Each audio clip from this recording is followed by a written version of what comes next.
এই যুদ্ধাপরাধীদের বিচার কেন করলাম, তার প্রতিশোধ নেওয়ার জন্য কিন্তু এই ট্রাইব্যুনালে আমাদের বিচার হচ্ছে। তার কারণ যেসব অপরাধের কথা বলা হয়েছে, একটা অপরাধও তো আমি করি নাই বা আমরা কেউ করিনি। যেমন আবু সাইদের হত্যার কথাই ধরো, আবু সাইদকে হত্যা করার কথা বলা হয়েছে। আবু সাইদের বাবা সে যখন সাক্ষী দিল কি বলছে, সারা বিশ্ব জানে আবু সাইদ বুক পেতে গুলি নিয়ে মারা গেছে। আবু সাইদের বাবা ট্রাইব্যুনালে যে সাক্ষী দিল, তার ছেলের মাথার পিছনে গুলি, যখন তাকে গোসল করায় তখনও মাথার পিছনে রক্ত। যদিও মামলা চলাকালীন সময় প্রসিকিউটর বলছিল যে পিছনে না পিছনে, সামনে সামনে। তারপরে আবার পরবর্তীতে এক সাংবাদিকের প্রশ্ন সে বলছিল হ্যাঁ মাথায় পিছনের কথাটা বলা আমার ভুল হয়ে গেছে। মানে সাক্ষী যাদের শিখিয়ে পড়ে নিয়ে এসেছে তারা আসলে সঠিক কথা বলতে পারেনি।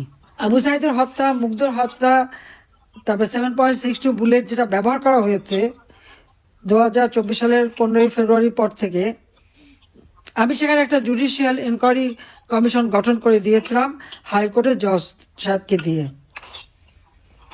ডক্টর মোহাম্মদ ইউনূস কিন্তু সেই এনকোয়ারি করতে দেয় নাই। অবৈধ অস্ত্র, থানা লুট করে অস্ত্র, সেগুলি কোথায় গেল সেগুলি খোঁজ করে নাই। দেখা যাচ্ছে এখানে যত মানে একটা মনে হচ্ছে একটা রাজনৈতিক প্রতিহিংসা চরিতার্থ করার জন্য মুক্তিযোদ্ধা পরিবার এবং জনগণের ভোটে নির্বাচিত জনপ্রতিনিধি, সর্বোপরি আওয়ামী লীগের নেতৃবৃন্দ এবং আমার বিরুদ্ধে মামলা, এবং সেই মামলায় সেরকম কোনো আর্গুমেন্ট কিছুই লাগবে না। তারা নিজেই একজন আইনজীবী ঠিক করে দিয়েছে। সেই আইনজীবী আবার যখন জজ সাহেবের সাথে কথা বলে সেটাও আবার প্রচার হয়ে গেছে যে সে আইনজীবী খুব ভালো ভালো কথা বলছিল যে আমাকে মুক্তি দিতে হবে, আমার কোনো অপরাধ নেই ইত্যাদি ইত্যাদি। আবার জজ সাহেবকে বলছে আমার তো এই কথাগুলি বলতেই হয়, আমি তো বাইরে অন্য কথা বলতে পারি না, কাজে আমাকে তো বলতেই হবে হ্যাঁ যে না ফাঁসি দেওয়া যাবে না। আমি কি বলতে পারি যে ফাঁসি হোক? একবার আপনারা চিন্তা করে দেখেন তো কি বিচারটা হচ্ছে বাংলাদেশে, কোন বিচারটা হচ্ছে? তো এই হলো বাংলাদেশের অবস্থা।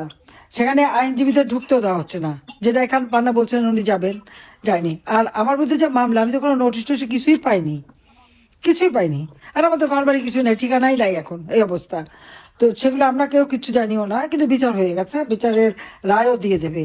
তো এই যে ক্যাঙ্গারু কোর্টের থেকেও জঘন্য একটা কোর্টের যে বিচার, এটা তো কোনো ন্যায় বিচার পাওয়া না, এটা তো একেবারে রাজনৈতিক প্রতিহিংসা চরিতার্থ করা হচ্ছে বলে আমাদের ধারণা। কাজে এই ট্রাইব্যুনাল যে গঠনবিধি মেনে চলা হয় নাই, কাজে এখানে যে সব কিছু দেখা যাচ্ছে সেই আবার জন্য 71 সালে পাকিস্তানি হানাদার বাহিনীর যে যারা গণহত্যা করছে তার যে বিচার হলো, তারই প্রতিশোধ নেওয়ার জন্যই এটা করা হয়েছে।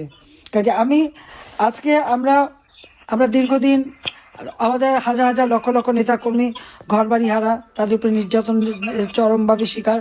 তো আমরা আজকে যে আন্দোলনের ডাক দিয়েছিলাম লকডাউন, এই লকডাউনে আমি বলবো যে আমাদের আওয়ামী লীগ এবং সহযোগী সংগঠনের নেতৃবৃন্দ, সাধারণ শ্রেণী পেশার মানুষ, প্রবাসীরা, দেশে বিদেশের সকল বন্ধুরা এবং বিভিন্ন শ্রেণী পেশার জনগোষ্ঠী প্রত্যেকে যে অকুণ্ঠ সমর্থন দিয়েছেন, এবং এই যে প্রতিকূল অবস্থা, সেই মানে ইউনূসের যে জঙ্গি বাহিনী, কারণ ইউনূস ক্ষমতা এসে সমস্ত জঙ্গিদের ছেড়ে দিয়েছে, মুক্ত করে দিয়েছে, হত্যাকারীদের ছেড়ে দিয়েছে।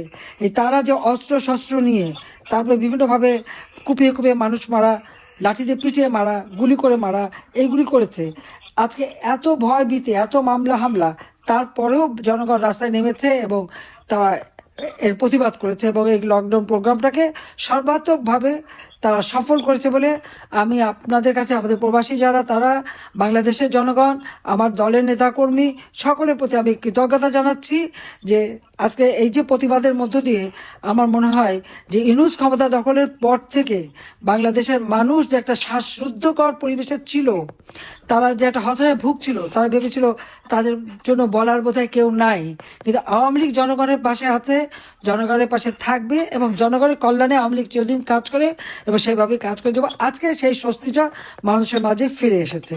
তবে আমাদের এই সংগ্রাম গণতন্ত্র পুনরুদ্ধারের সংগ্রাম, জনগণের ভোটের অধিকার আদায়ের সংগ্রাম, দেশের মানুষের নিরাপত্তা শান্তি নিশ্চিত করবার সংগ্রাম এবং যত আমাদের রাজবন্দী তাদের মুক্তি, মিথ্যা মামলা প্রত্যাহার এবং মানুষের জীবন মান উন্নত করা, আর্থসামাজিক উন্নয়নের লক্ষ্যে আওয়ামী লীগের সংগ্রাম অব্যাহত থাকবে।